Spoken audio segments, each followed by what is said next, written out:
त्रिदलं त्रिगुणाकारं त्रिनेत्रं च त्रियायुधम् त्रिजन्म पापसंहारम् एकबिल्वं शिवार्पणम्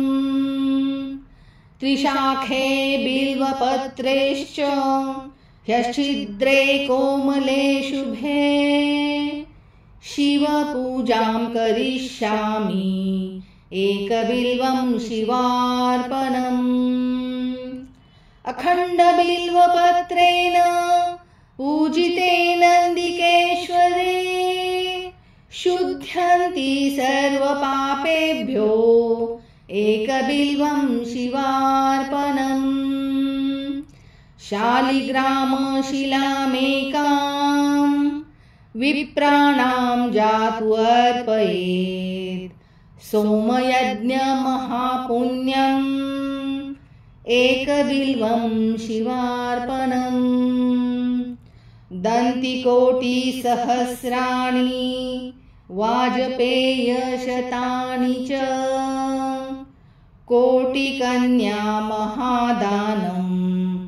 एकबिल्वं शिवार्पणम् लक्ष्म्यासनोत उत्पन्नं महादेवस्य च प्रियम् बिल्ववृक्षं प्रयच्छामि एकबिल्वं शिवार्पणम् दर्शनं बिल्ववृक्षस्य स्पर्शनं पापनाशनम् अघोरपापसंहारम् एकबिल्वं शिवार्पणम् काशीक्षेत्रनिवासं च कालभैरवदर्शनम्